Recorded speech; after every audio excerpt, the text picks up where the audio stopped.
Good afternoon, everybody. Thank you for being on with us for another session of Am I OK?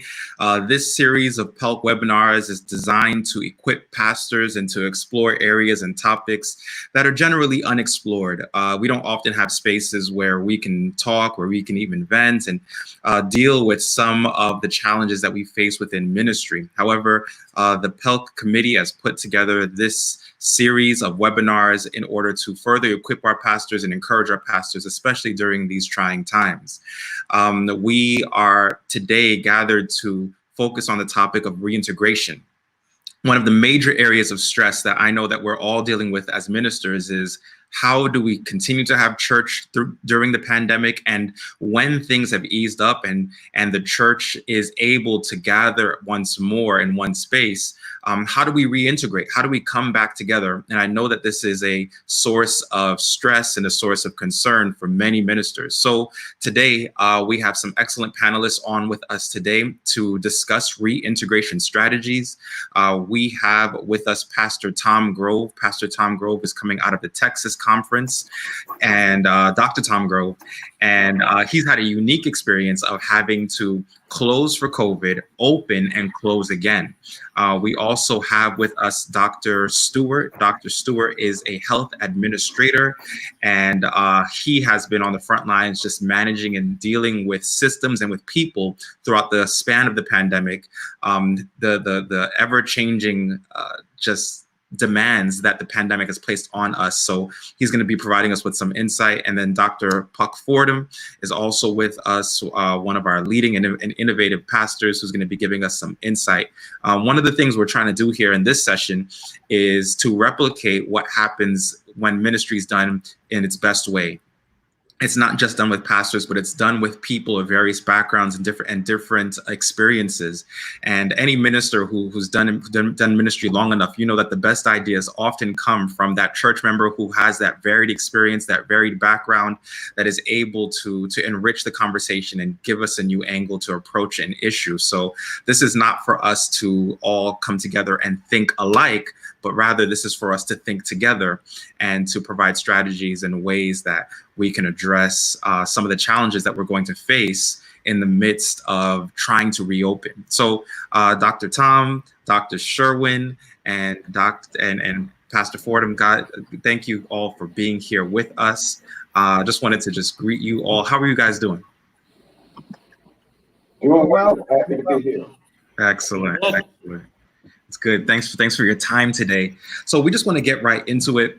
People are stressed. They're wondering, what are we going to do? How are we going to reopen? I think all of us are familiar with the temperament of our church and how well they do to adjusting to rules and to regulations and having to do church in a new way. And of course, we're all in a different place in terms of our ability to reopen based on where we are in the country and how that particular state is doing. But hospitals were the first entities to reconfigure and to stand up new systems to help us navigate this new normal. What can you tell us, Dr. Stewart, about leading people through such drastic and necessary changes? Well, I would say one of the first lessons goes back to just general leadership, and that is communicate early, communicate effectively, and in this situation, communicate with a sense of understanding and knowing confidently is the other C that I'm looking for. People are often looking for a leader in times of such as these in COVID-19. I find that most people will follow the leader. So we as a hospital knew that we had to do something quick, we had to do something early, and we had to do something for not only our staff, but for our community. And so one of the things that we wanted to do was stand up our incident command center early. And I think that from a system perspective, we were one of the first hospitals in this area to stand up our incident command center, not because not by any means did we understand what COVID-19 was going to require from us, but we knew that we were looking at a situation where people needed to understand and have some sense of a voice. So communication would be the top thing for me. Excellent. We have joining with us one more health administrator. We're so excited to have her on with us. Her name is Anita Jenkins, and she is the Howard University Hospital CEO. Thanks for being with us and joining us for this conversation. We're starting out dealing with what our hospital administrators have learned, and we know that as ministers we can take this and we can synthesize it and use it within our areas of leadership. One of the challenges that we've had to deal with, I know as ministers, but also as hospital administrators, I'm sure you've had to deal with, is the plague of misinformation that is going on.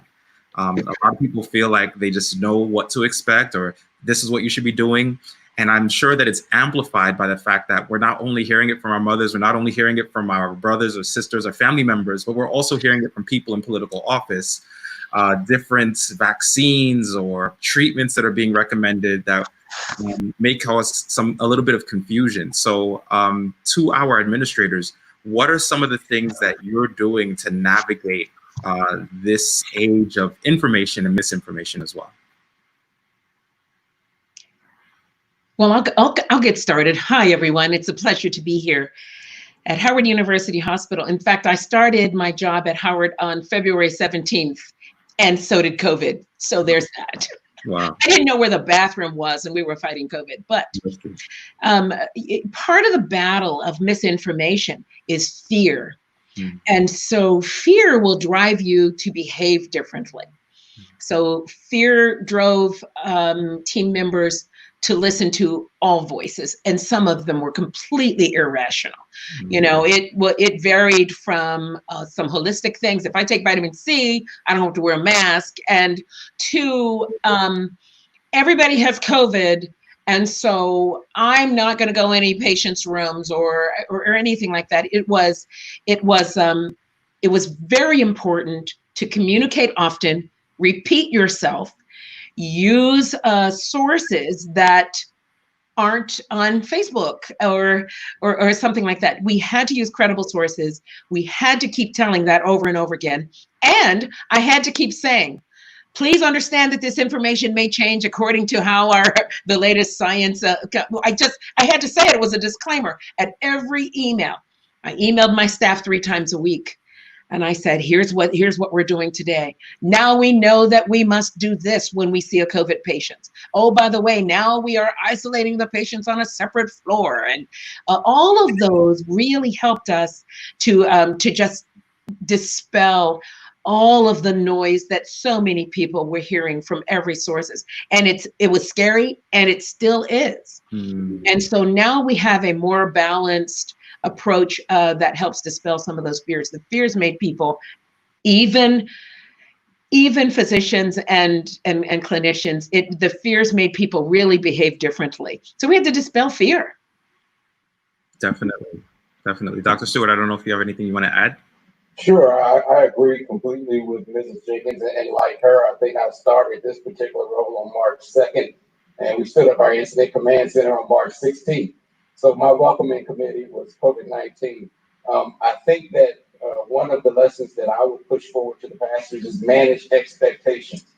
And one of the expectations that we put out there with our staff and our hospital is to expect change. Expect me to tell you something completely different at our next get-together, because we're learning this thing as we go. So if you set the expectations that I know everything and that I'm going to get us through this, then perhaps you're setting the wrong expectation. The expectation is I'm learning with the rest of us. We'll lead you down the right road. Just have faith with us and we'll get through it together. But managing those expectations, and the number one expectation is that things are not going to be the way they were yesterday, and they may not even be the same the next hour. Gotcha. Go ahead, Dr. Jenkins. You're muted. And may I add, we did have to tell them that we did care about their lives. You know, they were on television, and you were hearing nurses and physicians and frightened people. They don't care about us. I literally said in one of, what good does it do for me not to care for you? I know you don't know me, but I care about you and your family. And then I gave an example, and I said, my husband is working at a different hospital. and he's in full PPE taking care of patients. And so it was important for us to sympathize with the fear and miscommunication and confusion that they were experiencing. Thank you for sharing that. There were a lot of videos coming out from nurses and from doctors, and I think people were starting to get the sense that we don't know who to trust if we can trust anybody. And I think that that's a thought process that is still going to impact how church members reintegrate into the worship setting when we are able to reopen. One of the challenges I've been seeing is that not only are church members experiencing fear, but then it's also being spiritualized. Like, we should be in the building. And there are lots of varying thoughts and ideas about what we should be doing, moving back into the building. Pastors, I'm just wondering if you have any insight on how you've been managing the misinformation that's been coming out as members are exploring reopening. I appreciate you asking. And once again, I want to thank you for the opportunity to be on this panel. I think it's timely, and I believe it's going to be very helpful. I like the last thing that you just said. We don't need to give in to the belief that we are unspiritual if we're closed, and we have greater faith if we're open. I think one of our responsibilities as pastors is to biblically lead and educate our flock to understand that God is about life, and he's about preserving life.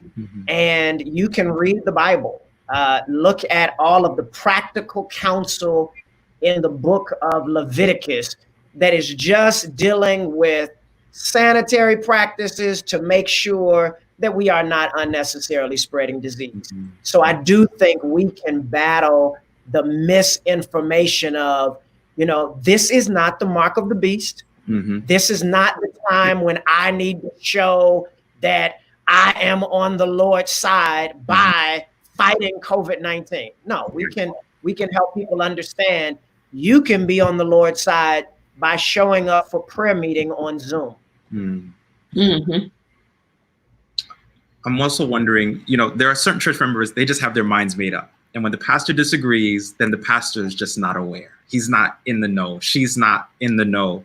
How much energy should we expend trying to convince church members of the safety precautions that need to be taken? If they're so convinced that their YouTube video or that their WhatsApp video that they've seen is the right way to go. I don't know. I've got a couple things. Oh, go ahead. I'm not a pastor, but I am an elder in the church, and a couple of things on that question. I would say first, the pastor should establish his group of knowledge, not necessarily approach it from a standpoint of what he has learned. I think that bringing the team of people around you that may have different pieces of knowledge would be beneficial to helping the people understand and have trust and faith in that. I will say that there is a second component of this that we should empower our membership. We need to tell them where to get information. We need to, not everybody understands the internet. Not everybody understands how to find a scholarly source or a peer-reviewed source.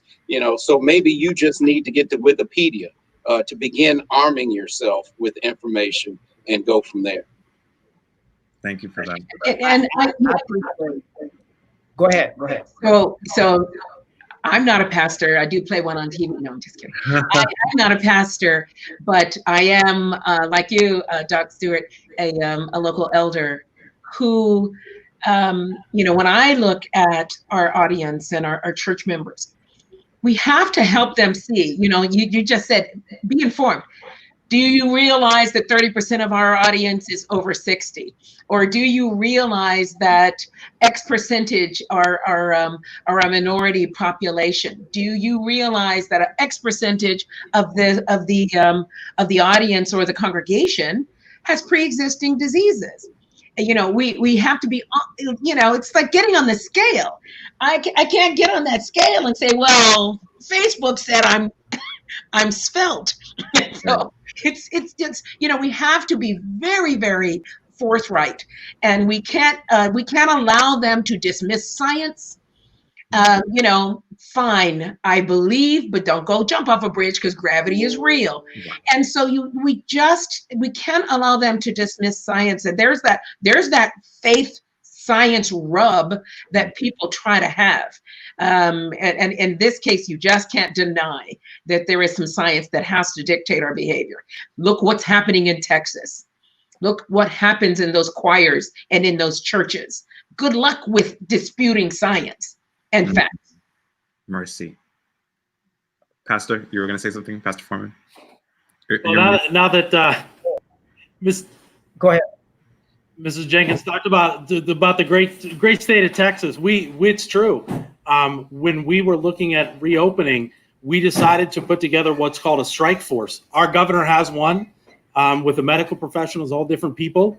And we were very focused on making sure we had the best minds in the room, including medical professionals who could help advise us and advise our church board to make the best decisions. The reality is there was so much information out there. And as a pastor, I felt very much like between a rock and a hard place, because I had people that said we never should have closed in the first place. I had other people that said we should never open, until there's a vaccine. And so trying to find that middle ground in our case, and again, we've seen the spike up, which is why we had to reclose. We had to have those medical professionals who were willing to give us the science, the science part of the equation, so we could make a good decision. Thank you for that, Pastor Foreman. You were going to say something? Yeah, I want to add. I really appreciate what our professionals are saying. Many of us are blessed to have healthcare professionals in our congregation.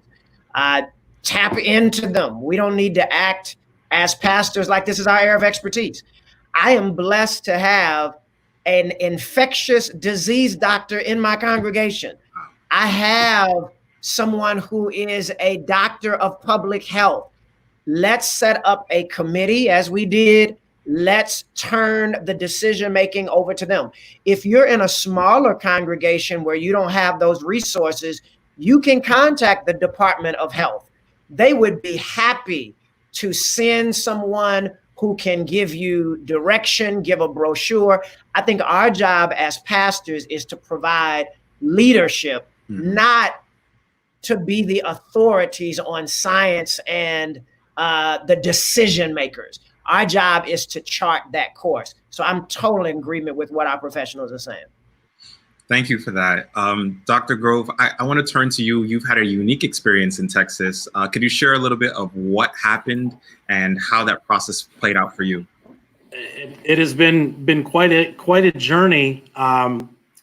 Technically, according to the governor of Texas, churches did not have to close. And there were churches that decided not to close within the state of Texas. We chose to close. Part of it was our county had put a shelter in place order.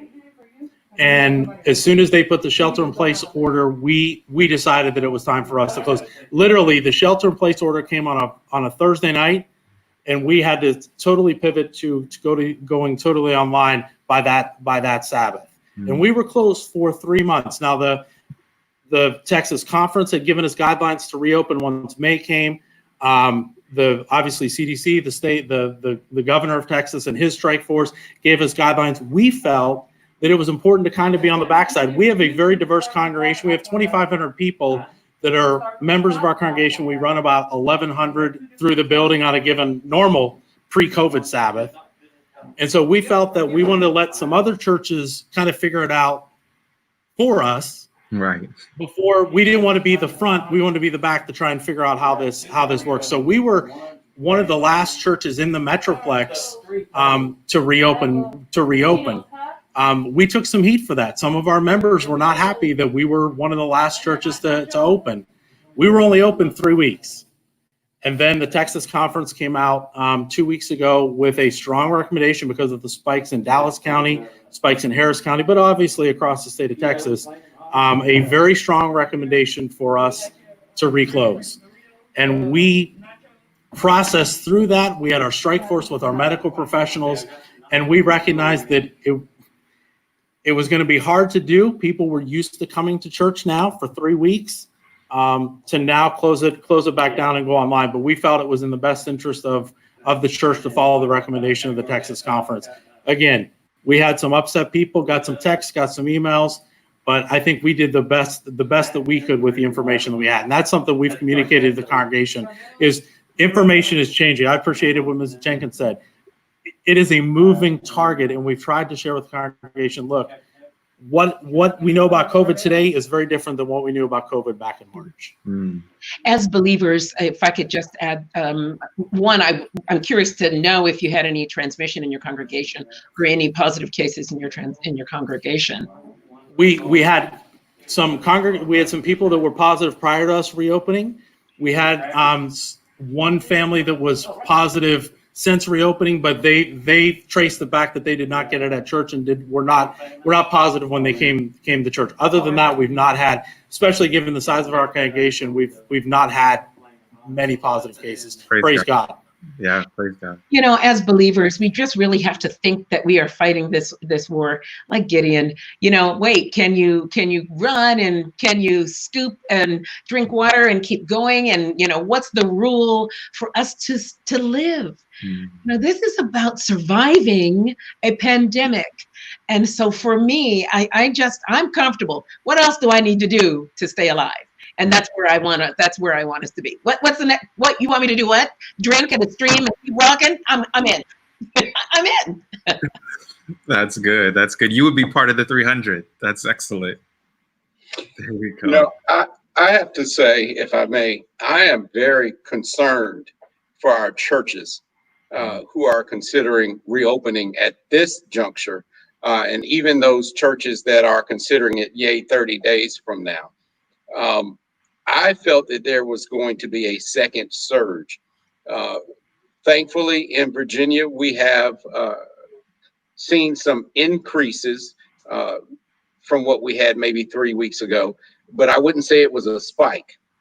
I do not believe that this is over with. I think it is going to be a long-term process. And so for those pastors that are considering reopening their churches, I would say that you have to perform the expectations. I would suggest that you pull into your parking lot as if you were coming to church on Sabbath morning, and I would have someone videotape it. Because what I have learned is that our desktop drills look very good on paper. They cover all of the bases, they dot the I's and they cross the T's. But I am an operator by nature, which means that I put my hands on things to understand them better. And so when we have a plan that says everybody that comes into the sanctuary will use sanitizer, then on paper that looks great. But you have to ask yourself, how are you going to get the sanitizer to the door? Are you simply going to put it on a stand and hope somebody uses the pump? Or are you going to have someone standing there with it in their hand, putting it in the hand of the person walking into the sanctuary? What happens when that person needs to go to the restroom? So all of these different parts that are applicable to operating, actually doing it, are the things that you need to make sure that you check off your checklist and that you do it redundantly every Sabbath. I would simply say from all those words that a desktop drill or a paper plan will not be sufficient for the pandemic that we are in the middle of if you intend to survive it. So I'd like for you to expound on that. Are you saying that we should videotape the entire process and show it to our congregations? This is what this is what going back to church is going to look like. That is one of the suggestions that I would make. That is what we did for our community here. We shot a set of videos of what you should expect when you come to this hospital. And that starts from where you're going to park to what you're going to be asked when you approach the door. What happens if you don't get to go to the appointment that you've been waiting 20 days for? All of those things need to be performed and not just written on a piece of paper. And may I please respond? I too, Dr. Stewart, am concerned about our churches coming back. How do we change our culture about not just hand washing, wearing a mask the whole time, not hugging? Don't forget, we are not supposed to sit long periods of time around each other. We cannot hug. How will you change a culture of not singing? I'm going to struggle with that myself. I sing and I sing like there's no tomorrow. Just because, I just love it. It's part of my worship culture. And so when you start talking about that, how can you reconstruct your service as people come in, still satisfy the worship? Because that's all they're missing. They're still getting it online. We're still hearing the preaching. We're hearing someone sing. It is that corporate worship that we're struggling with. How do we do that differently? I put that out to you, pastors. Yeah, no, I think, go ahead, Tom.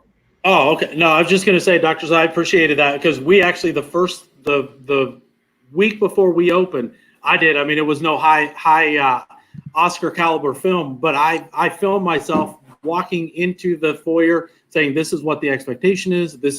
We had our deacons seating the people, social distance. They knew what it was going into. What I was very surprised about, we had put out a survey a couple of weeks prior, and of the 200 plus people that responded, we had 50% who said they would be back at first opening. Some said we'd be back no matter what. Some would say we'd be back with some precautions. I truly expected us to have a large number of people coming through the doors of the church. We actually put reservations in, thinking that we were going to reach capacity. And our capacity went from probably 650 in the sanctuary down to 200 with social distancing and every other pew and everything like that. We didn't have anywhere near that. Our first service, which was our at-risk service, we had 15 people. Wow. And so I think this idea that we're going to have these droves of people even coming back once we reopen, I've had people tell me, we'll see after there's a vaccine. So I think, Dr. Sue, you're right. Helping people understand the expectations when you walk in that building, that there is no hugging, that there's hand sanitizer, all of this kind of stuff. Like you said, it's good on paper, but we've had to reformulate the paper as we look to reopen in the future, whatever that's going to be. That's critical. We are creatures of. Oh, go ahead, Pastor.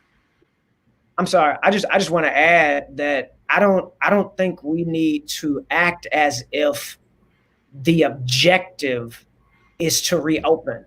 That's not the goal of church in 2020, to reopen.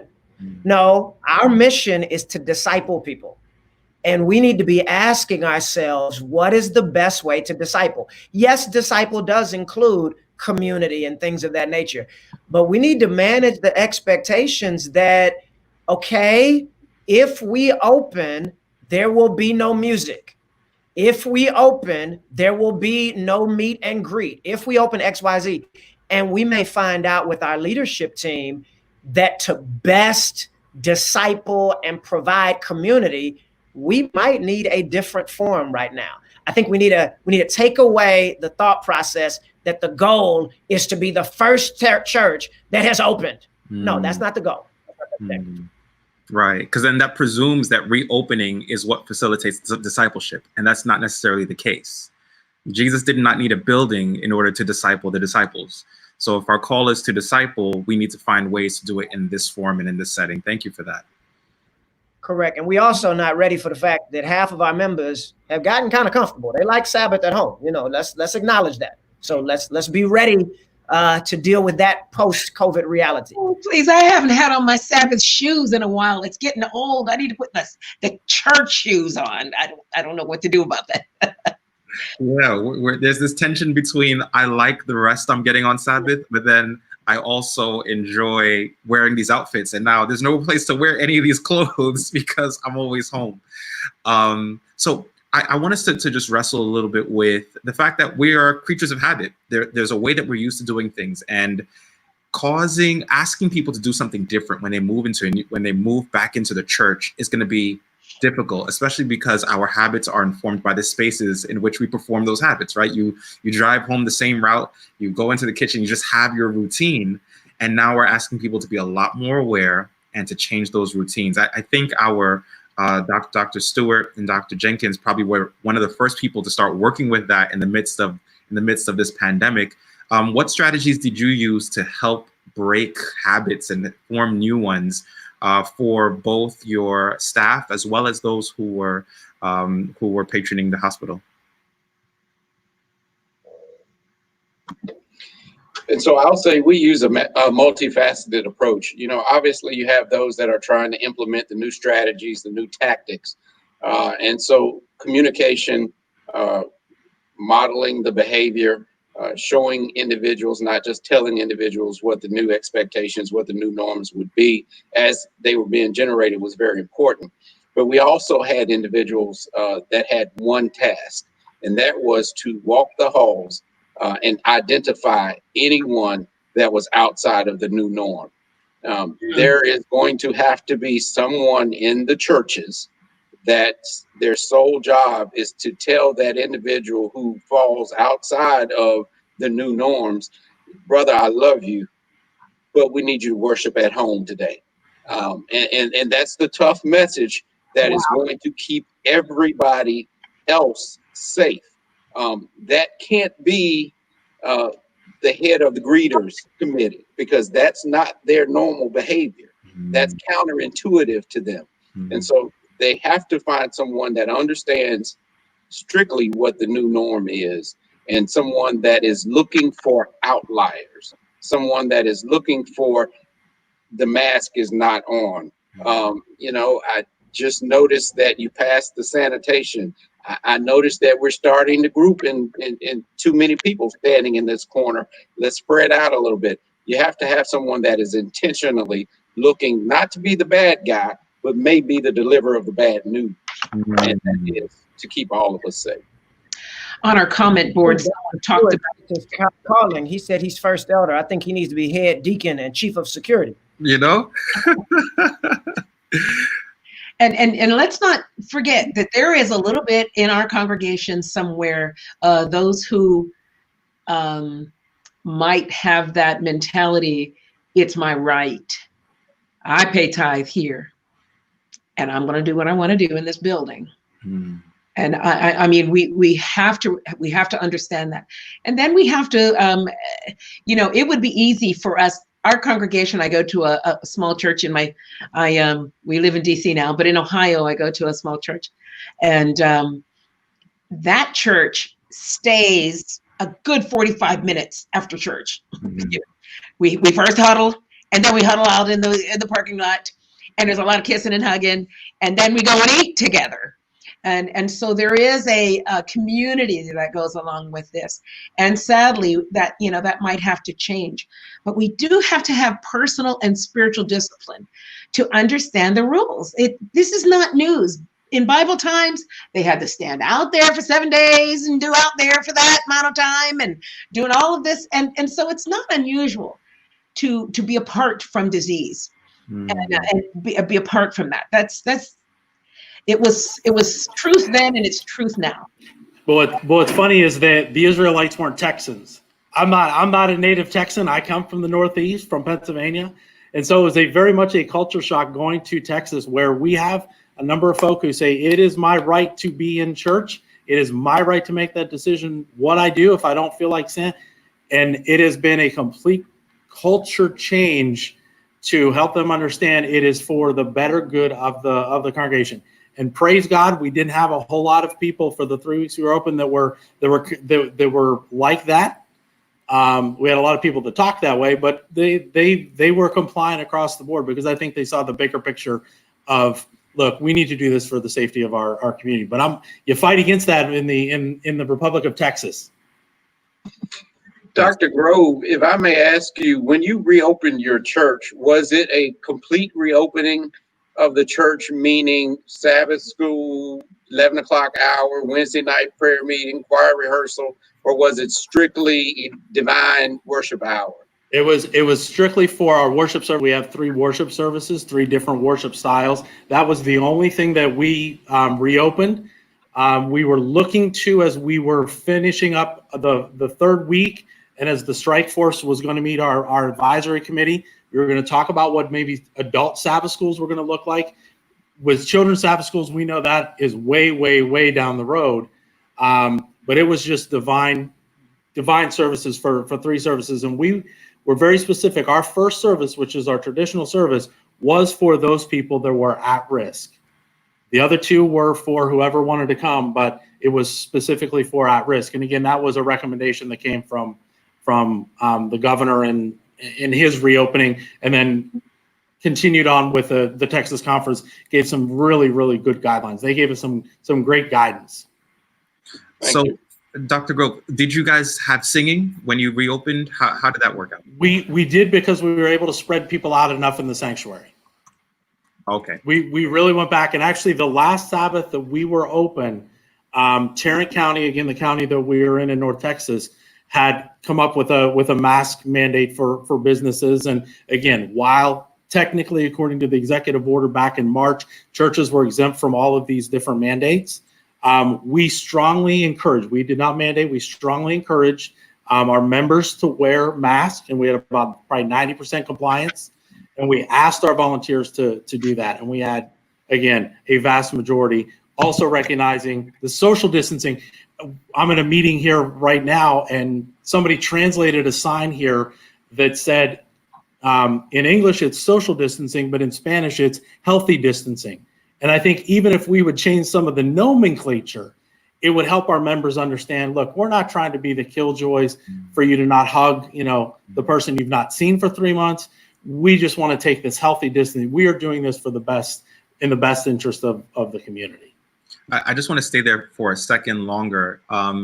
So the concern with singing within the space, the worship space, is droplets. It's with expelling air with a lot more force than just 6 feet. So what were the guidelines that you worked with that made you feel like singing is safe within this space? Because of the size of our sanctuary, we were able to spread people out enough so that we could get far beyond the 6 feet. We really talked with our medical professionals about that, and struggled with that because music is such an important part of worship. That was really what it was. We have a large enough sanctuary with 15 people. You can spread them out throughout the sanctuary. Our top attendance was about 120. The second to last Sabbath we were open. So were you aiming for like maybe a 10-foot differential between people? Okay. Yeah, we had our deacons, everybody, and this was something our people had to get used to. They didn't sit in their normal pews, which I knew threw them off because their cushion had their little imprint on it. Okay.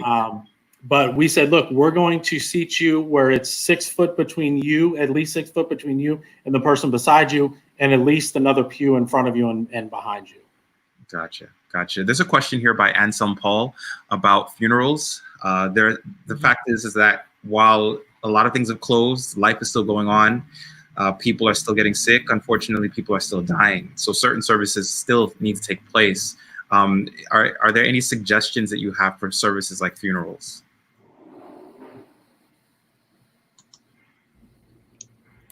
Man, funerals are extremely difficult. I had to officiate over the funeral of my brother-in-law.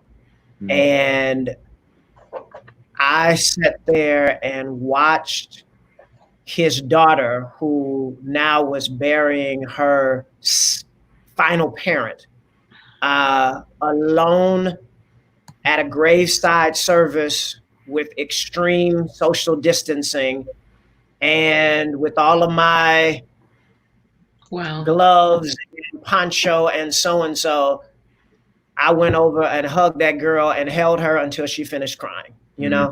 I do think, and I don't want this to sound as if it's contradicting some things that I said earlier, we are here to minister to people, and people are losing loved ones. Unfortunately, I just drove 45 minutes to one of my members' houses so that they could see their pastor because they lost their sister.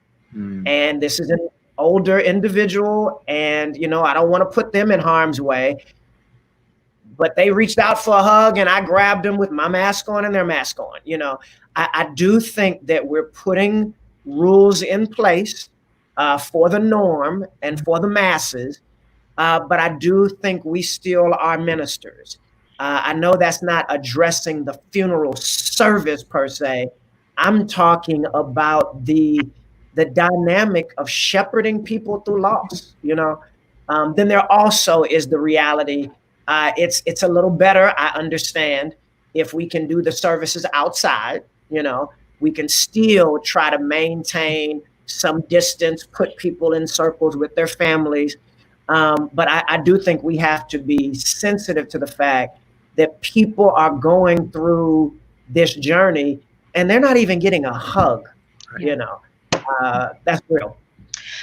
And may I just add in, the entire coronavirus or the COVID-19 virus experience is isolating. You are talking, my hospital is still under a no visitor policy, and we are down to 6 cases in the hospital. And they're on an isolated unit. But because it's still around us, we are still maintaining, and most of the hospitals in Washington, D.C. are maintaining a no visitor policy, unless you can have one person if you're having a baby.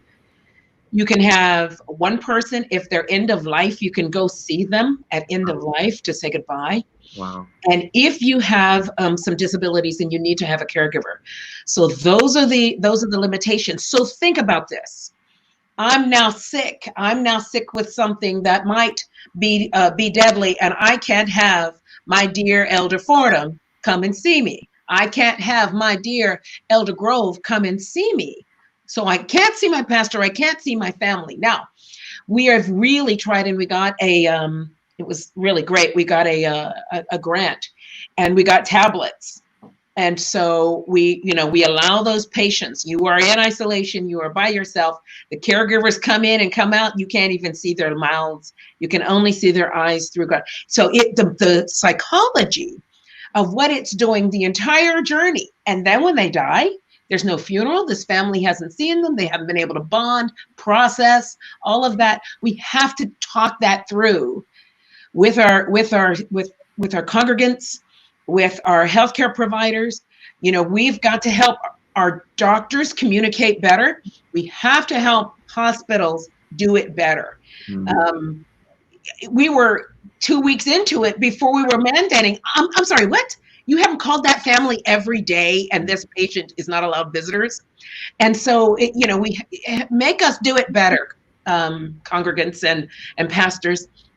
From a healthcare standpoint, we have to be more sensitive to the fact that we are isolating these people. What a mind game this is. Wow. And even if they do get well, we are getting ready to release someone who has been with us for 7 weeks. And so he has not seen his family face to face for 7 weeks. I don't know what I would do if I couldn't see them and I'm ill. I don't know what my family would do, and I am ill and they can't see me. So we've got to think about that and process that differently, and still stay alive. Mm-hmm. Right. I mean, this doesn't specifically deal with the patient who is in the hospital, but these drive-bys are powerful. I mean, I'm talking about now things that we can do. We can find out when that patient is going in for surgery, and we can have their whole church family lined up outside of the street as they go in with signs up. Our associate pastor had a very serious surgery, and the entire congregation drove past his house. I can't explain what a blessing and how meaningful it was when my niece that I was referring to earlier, after the funeral, got back to her church, and her church family drove past with signs and just looked. There is actually the ability for us to, out of this difficult season, dig deeper and show even more community and concern. But we do need to be aware that human touch, I think that's the most important. Even a Zoom funeral. I attended a Zoom funeral. The fact that individuals can share and can talk, we need to be creatively thinking of things like that. Right. I agree. I think the innovation, it has to be the key to tomorrow. There's the old song that we sing, I Need You to Survive. And so we have to find ways that do not put our pastors in harm's way. We have to remember that for the one funeral, there may be 200, 300 other congregants. And so that's a decision that has to be made with a lot of forethought. So I don't know that there's a solid answer. No, we shouldn't be doing funerals, or yes, we should be doing funerals. But I think that at the end of the day, the question has to be asked, where is the greater risk, and how do we minimize the risk if we choose to go down the path of A, or down the path of attending something such as a funeral. But I love the innovative thoughts. And I think that love is an expression that can be felt outside of a physical touch if it's done the right way. And so I would challenge everybody. At the end of the day, I'm the vice president of a hospital. I'm a 23-year paramedic. I'm a 5-year police officer. I'm telling you, don't put yourself out there in harm's way, because somebody needs you to survive. I love it. That's a good word. People may be looking for more resources. What should I do? What guidelines should I follow as I reopen? So I know that several conferences, including Northeastern Conference, they've already put together a full package. We're going to be dropping that package on the Facebook page. And any other pastor who's watching as well, if you have a plan, if your conference has put together a plan, feel free to post it on the PELC page as well, and so that it's accessible to other people. You guys are talking about innovation, and as challenging as these times are, there are certain changes I know some of us as ministers we've been trying to make within our churches, and this time of quarantine has given us an opportunity to push forward a bit more, to push forward some innovation and to make some changes. I wanted to ask you, has the quarantine provided us with an opportunity to change how we do church in and outside of the building? And what are those opportunities, and how can we effectively implement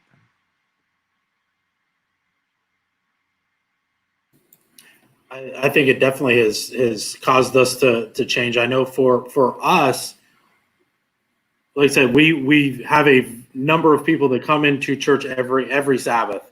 And I know for me, I focus on those folk who come in, that I shake hands with, all that kind of stuff, And now that we're in this pandemic and completely shut down and everything online, I began to have to focus, along with the rest of my pastoral colleagues on our staff, how do we reach and how do we engage with our online audience, whether they're people that are in North Texas, that if the church were open, they'd be there, or whether we're finding out more and more people are watching from all over the country and around the world.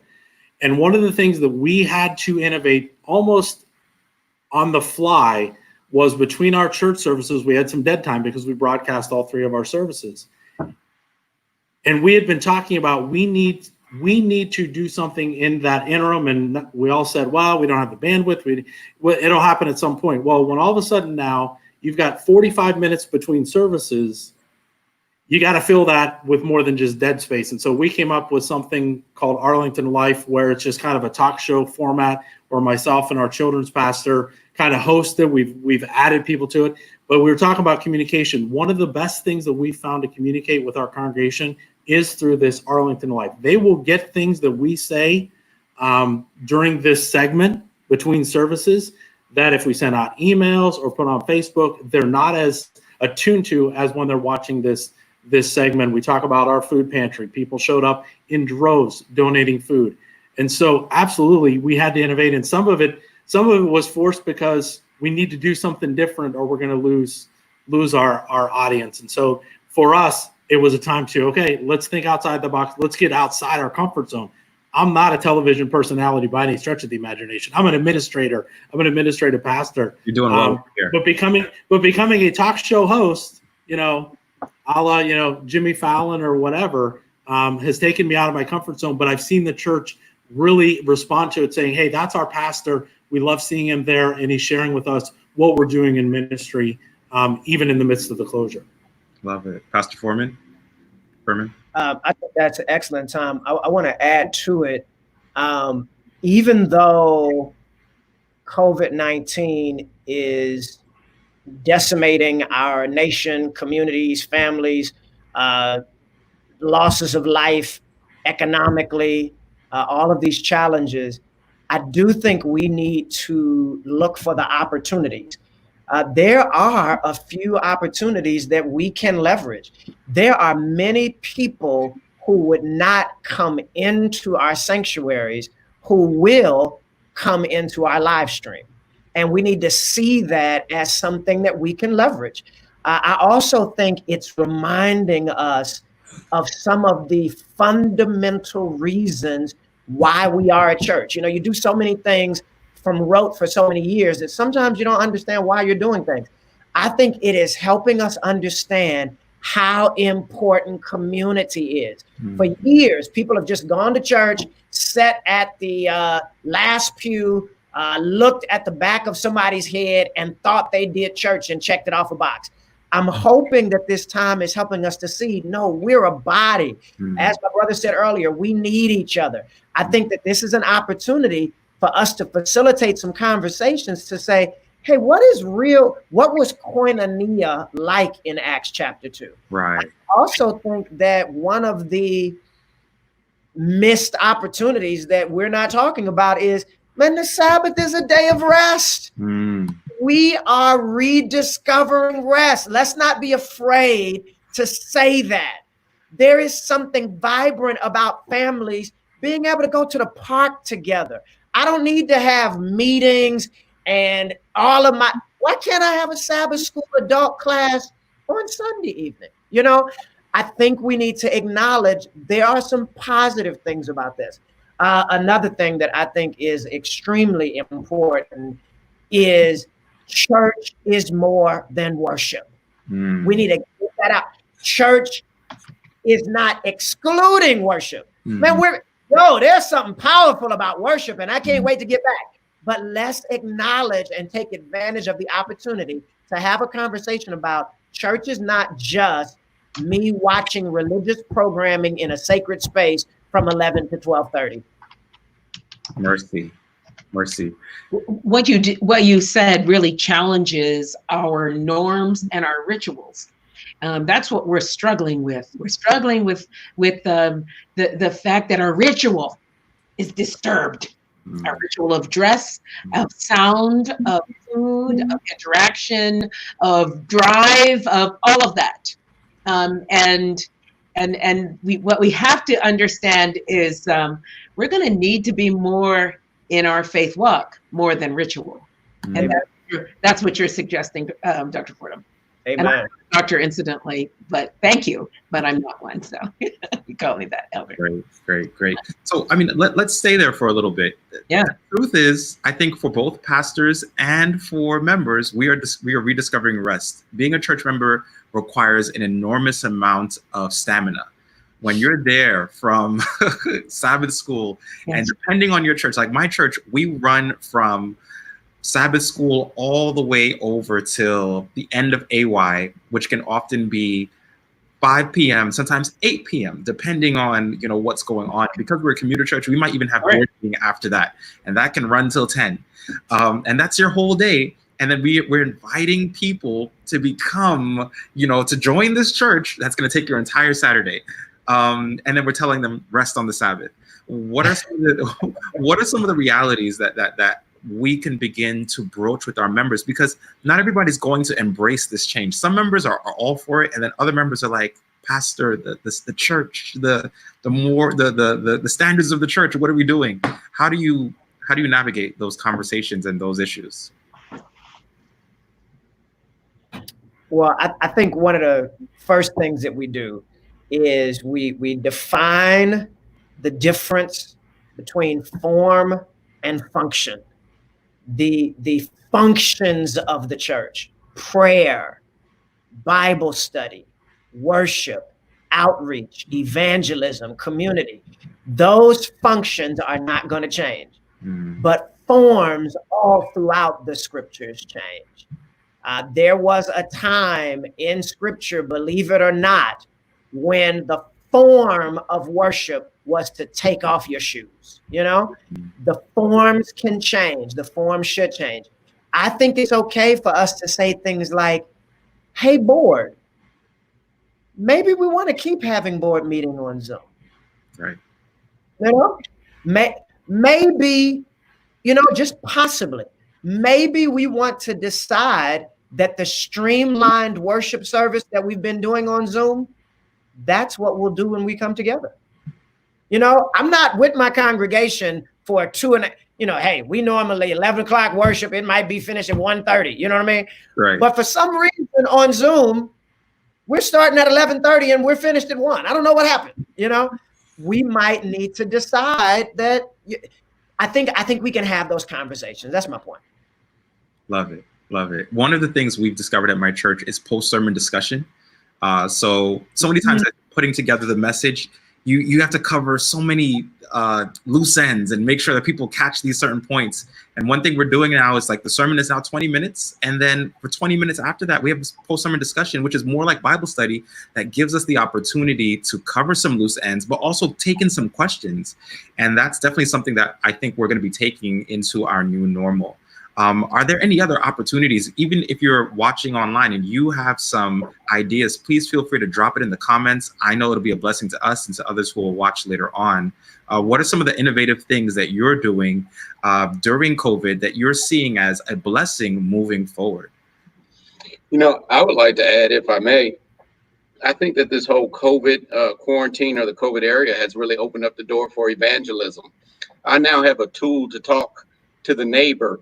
When I say talk, I use that loosely, or to convince the neighbor to just give my church a try. You don't have to get in your car. You don't have to show up on Saturday at 11 o'clock, which feels, different to you. Let me shoot you this link. Get on it. 10 minutes. If you like it, stay with it. If you don't, cut it off. And so there is a large population that we can introduce our message and our truth to simply because we don't have to do it in person. We can allow them to do it from the anonymity, or at least the non-personal approach that allows them to just kind of peek at it for a moment to see if it fits for them. That's great. For us, it's been two interesting things. One is prayer meeting has never, we're a commuter church too. We get people from all over North Texas. And prayer meeting was never something that people tracked with. And so our senior pastor said, I'm going to do prayer meeting at 9:30 on a Wednesday morning. And so we had people coming, before COVID, we had about 12 people coming to prayer meeting. And then all of a sudden we shut down, and he goes and he does it on Facebook Live. And now all of a sudden our attendance at prayer meeting is in the 50s, 60s plus. And people are interacting. It's innovative. Hey, what's your prayer request? And hey, here's this. Hey, pray for this. It's become much more interactive, so that when, again, we go back to in person at some point, he's going to continue to broadcast it because, again, it's a matter of interacting with people who aren't able to drive to the church.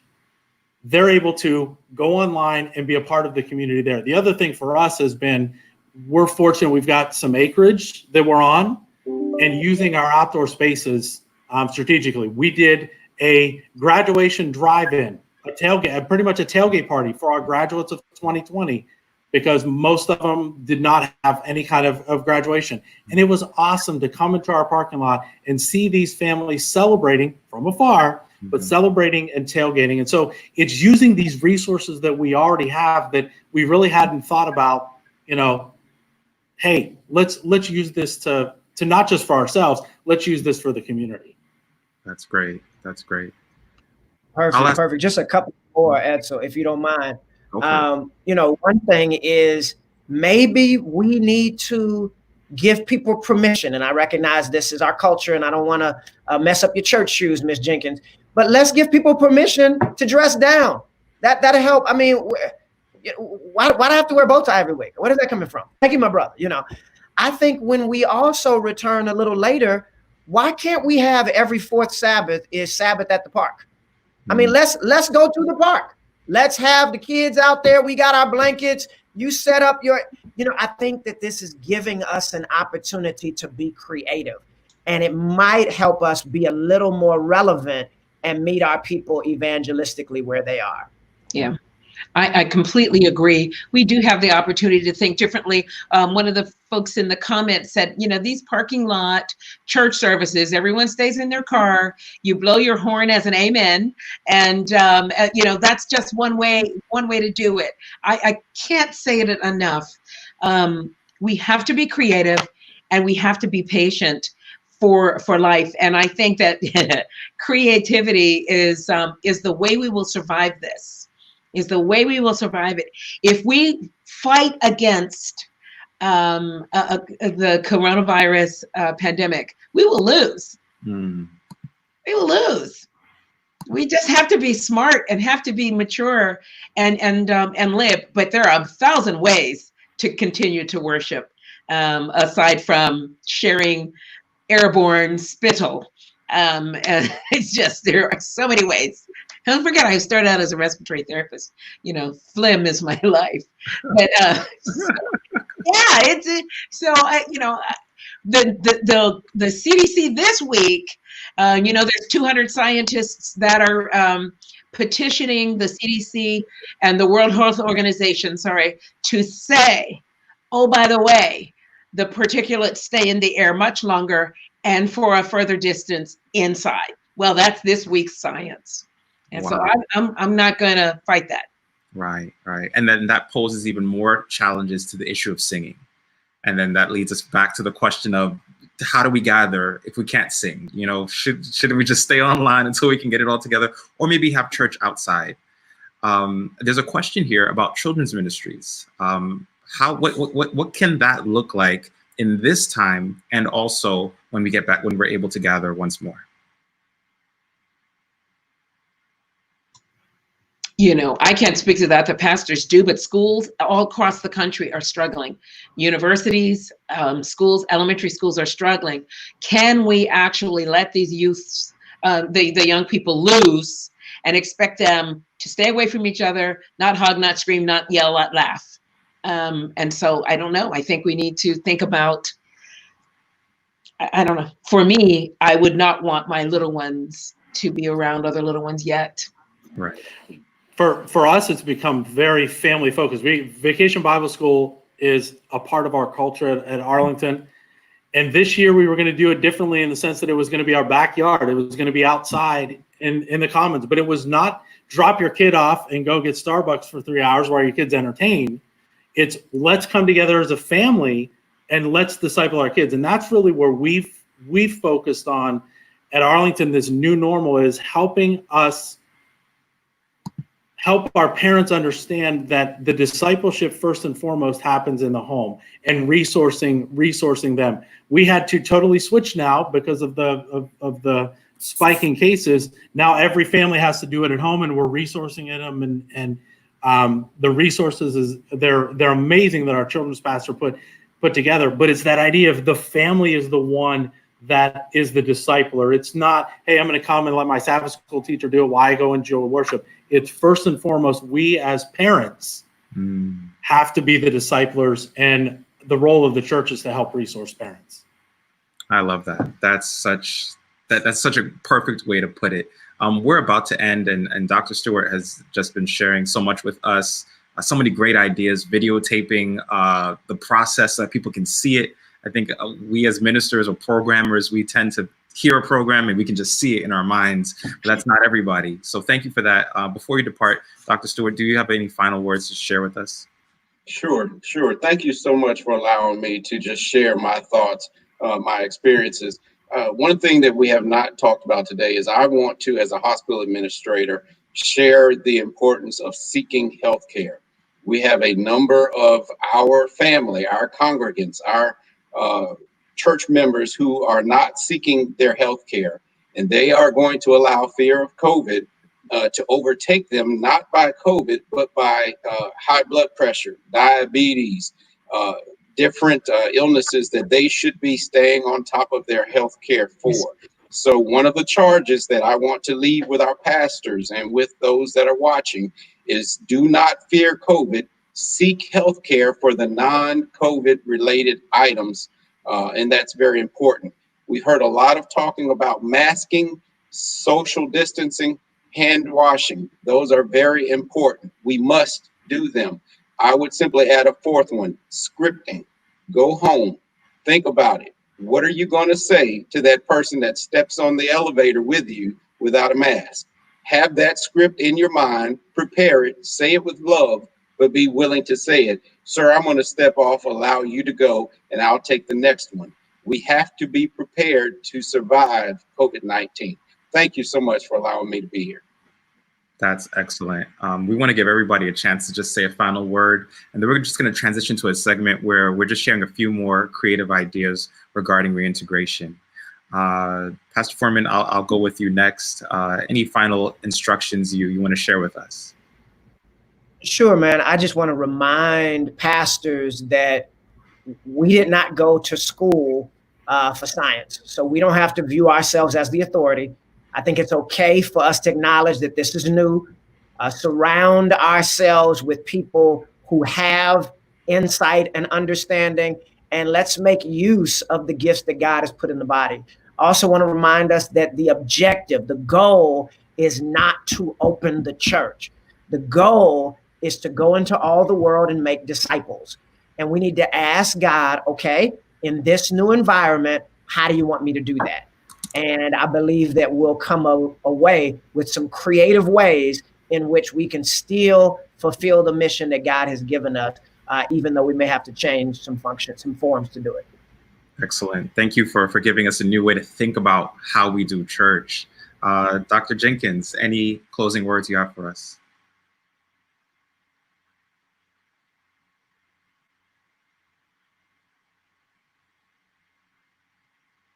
Sorry, you're muted. Let's get you unmuted. Okay. There we go. Thank you. Thank you very, very much. He's right. The whole point is for us to live healthy and spirit-filled lives. We really can reach out differently. We knew we had a technology-based world, and now maybe we can reach a different set of groups of people, young or those who don't come to church anymore, but they would feel comfortable getting online. I echo the words of our dear doctor. We had a patient who waited 2 days with symptoms of a stroke because he was afraid to come because there was COVID in the hospital. Our hospitals are prepared to take care of other clients and customers and patients. So we have to be smart and just keep taking care of ourselves.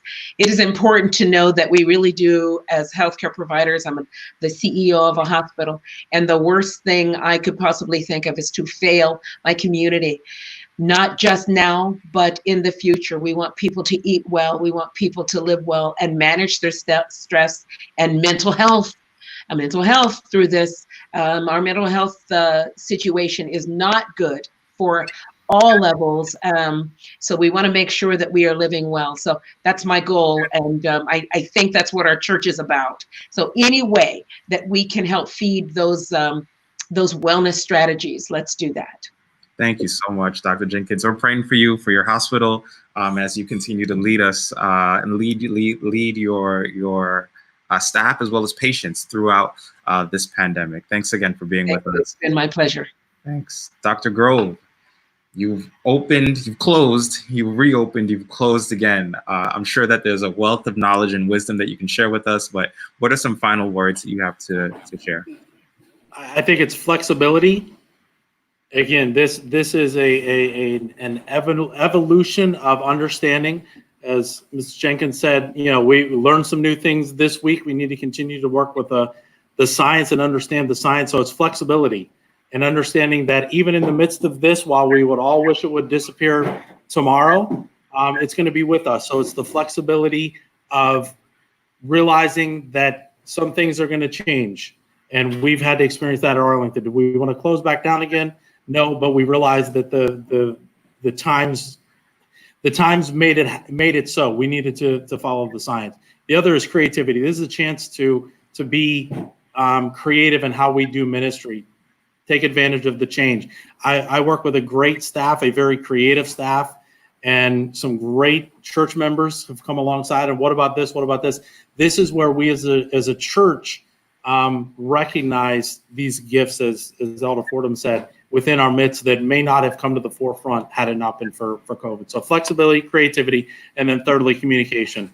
Continue to communicate with your congregation. This is where we are. This is why we're doing. Yeah, not everybody's going to be happy, but communication is also the key. That's so critical. Thank you so much for sharing with us and for sharing your experience as well. We're praying for you. We're praying for your entire congregation. Thank you for leading the way in ministry and being a model of what it means to be responsive as a leader. So thanks for being with us once more. Thank you. We have one of the most creative pastors I know, both in just the realm of ministry, but also youth ministry as well.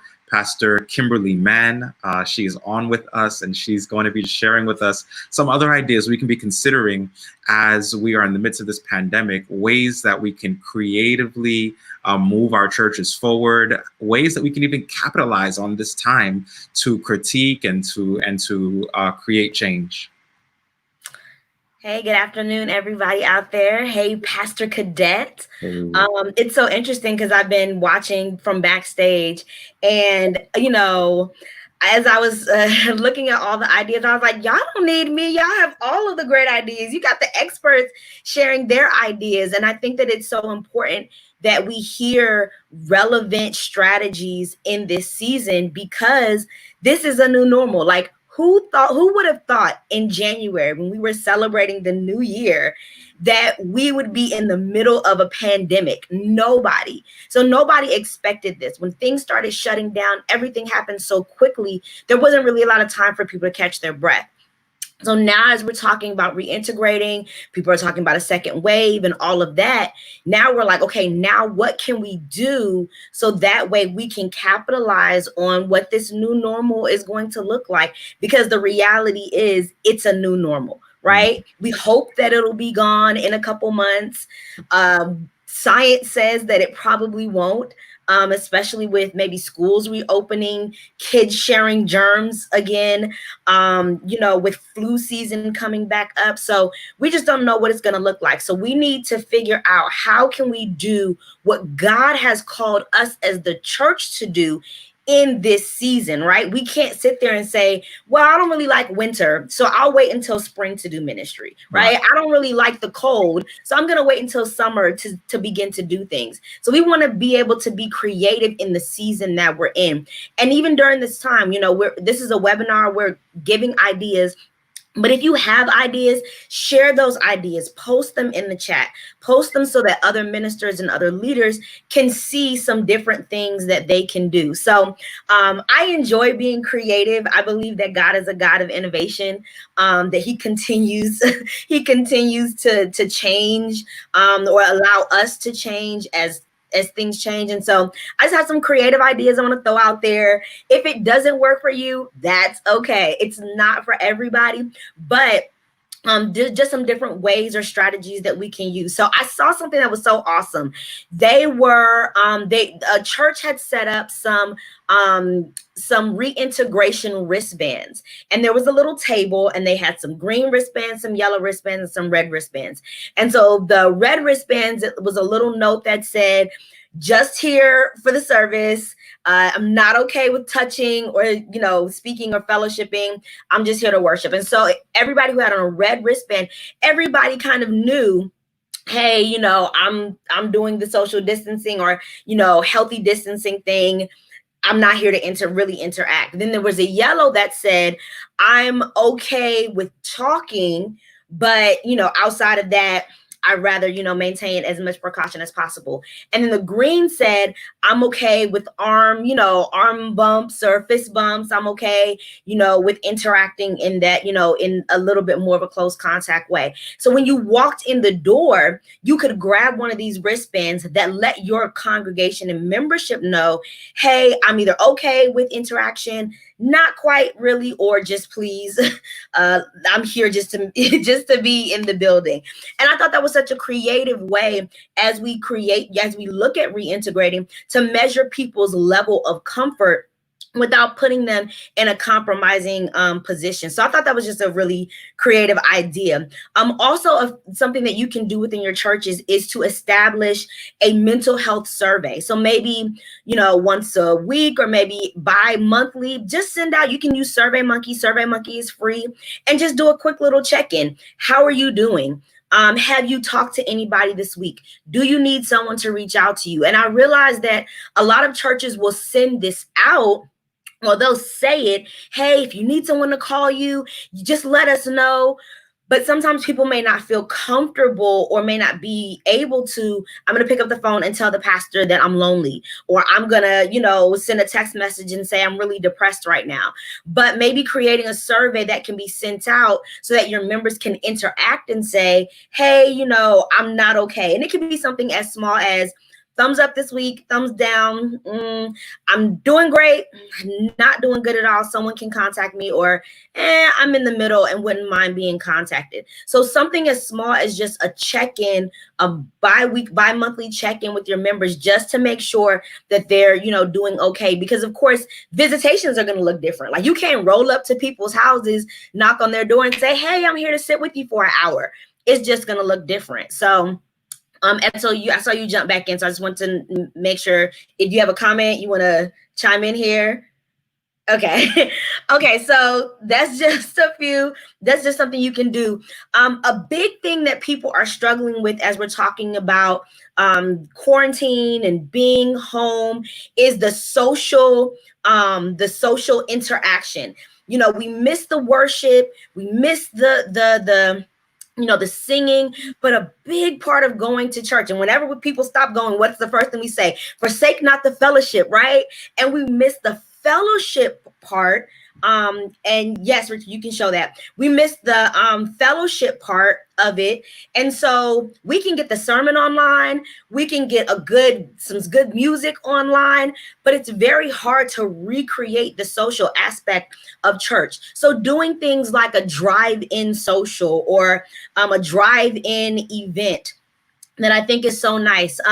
We just moved to Nashville, and we are members at Riverside. And so for Mother's Day, they had a cupcake company come in and deliver prepackaged cupcakes, and all the moms could drive by and just pick up a little cupcake. And I thought that was so sweet and thoughtful, that it wasn't necessarily a big party or anything like that, but it was something that mom maybe just needed to get out the house, drive by the church, pick up her little treat, and keep moving. And that continues to keep the social interaction there. So drive-by engagements, drive-by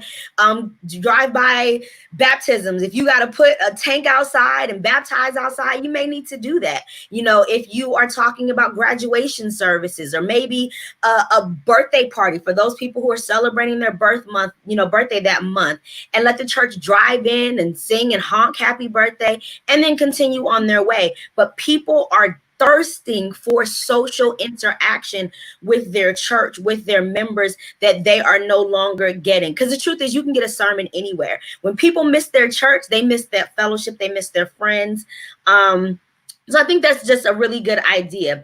Also, you can there's the picture I was talking about. So these are the wristbands that I think is such a creative idea in terms of you can even do this if you're doing community service projects, you're outside working with people. You can maybe get these wristbands and put them out, so that way people can readily identify if they want to keep their distance, they're okay with talking but not touching, or they're okay with hugs and high fives. So I just thought that was super creative. And like all of us are saying, we need to be creative in what we're doing. Another thing that we can do is incorporate interactive tasks and challenges. So feature your members, feature your families, feature those babies being born, put the pictures up, have your members. And I know, again, we want to, look as professional as possible in our online presentations, but sometimes, just being able to feature a little snippet of the family saying, Happy Sabbath, everybody, or that child, reading the scripture for that week. Those are just small things that make your members feel as though I am still a part of this church. It's not just because we streamline our services. Okay, great. I got a 30-minute service, got a word, got a worship, got a prayer, pay my tithe, and I'm done. But do I still feel connected to the church that I'm a member of? So finding ways to feature your families, your elders, your seniors in the service through pictures, through music, through shout outs, through announcements, those kinds of things I think are super important for reintegration, for making your members feel as though, hey, this is still my church. I'm still a part of this family. My pastor hasn't forgotten about me. The conference hasn't forgotten about me. So that's just something you can do.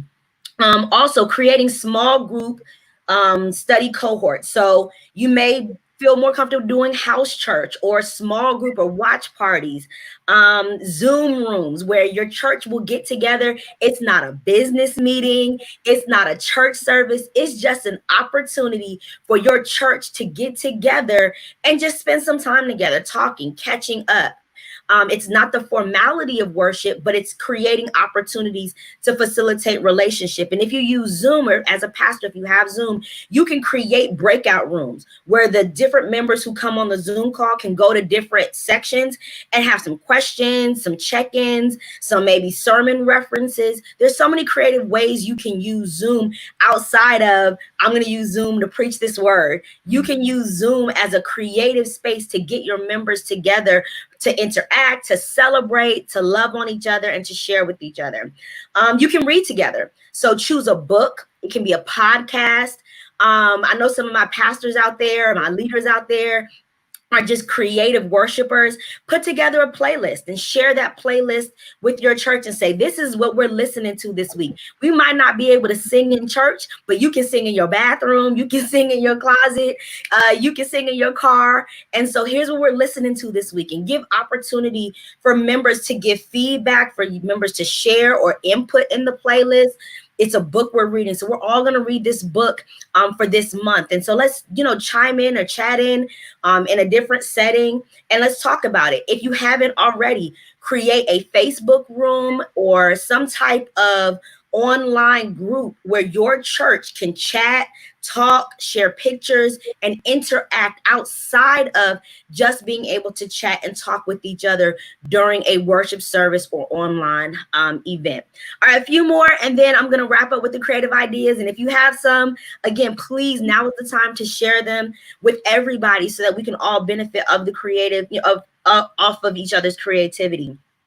So you can do church-wide community service initiatives that allow for personal application. So I may not be able to come to my church and do something, but maybe issue a challenge to your ministry, to your church. So, all right, everybody, this week, our challenge is to do a random act of kindness to someone in your neighborhood.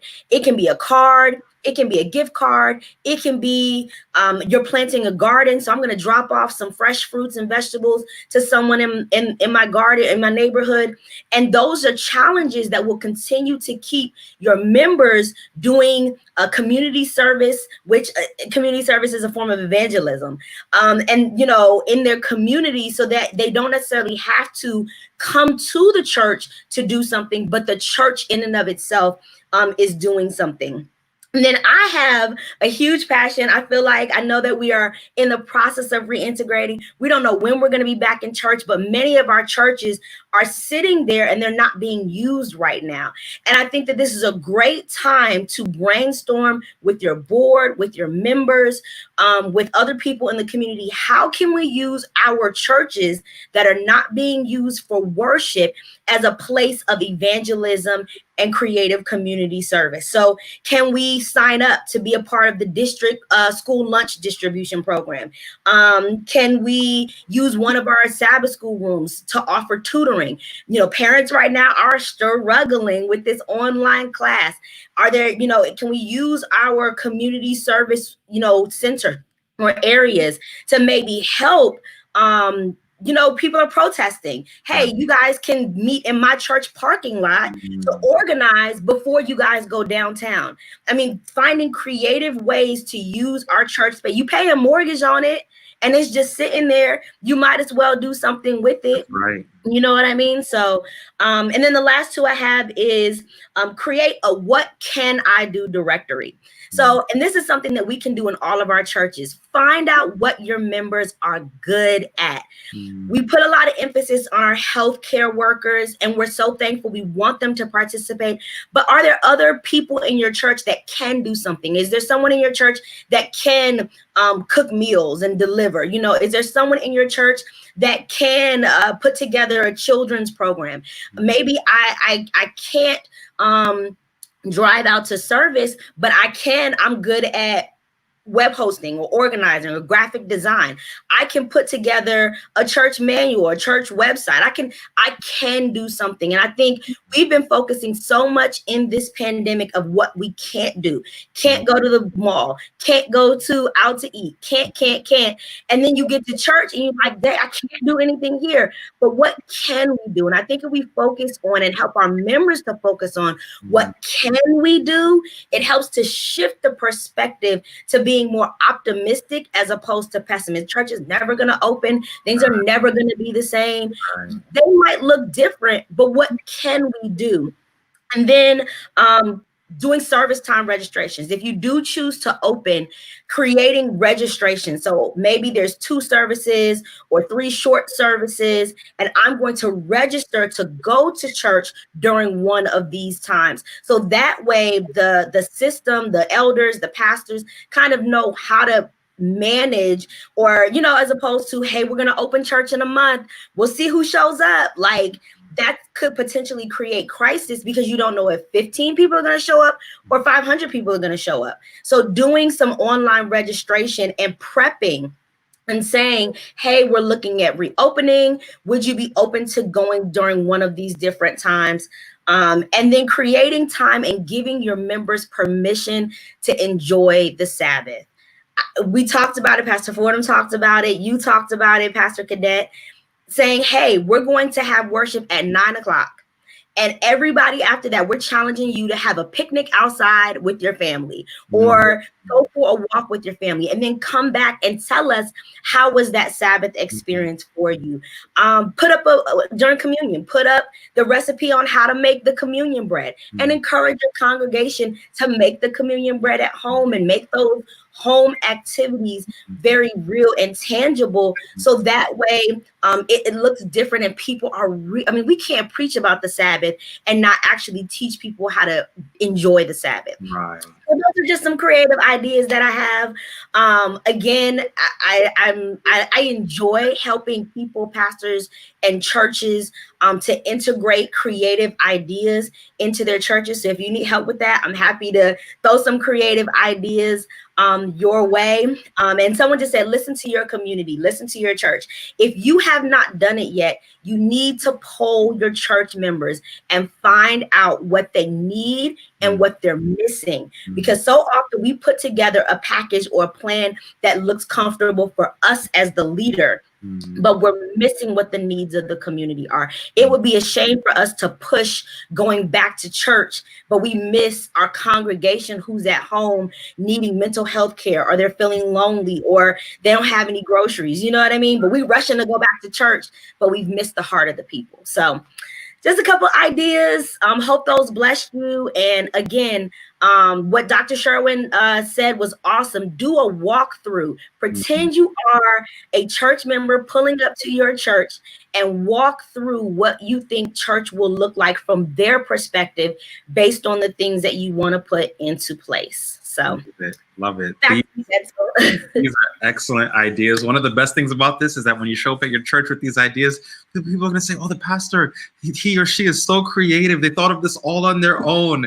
But these are excellent ideas. Thank you so much, Pastor Kim, for sharing with us and for taking the time to brainstorm and giving us some ideas.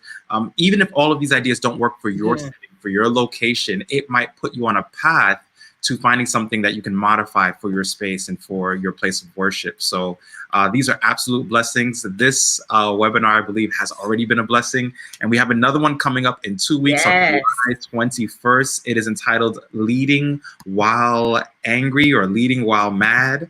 Leading While Angry. The truth is, like pastors, we go through it. We have these moments. Just like Moses struck the rock, there are a few things we want to strike as well from time to time.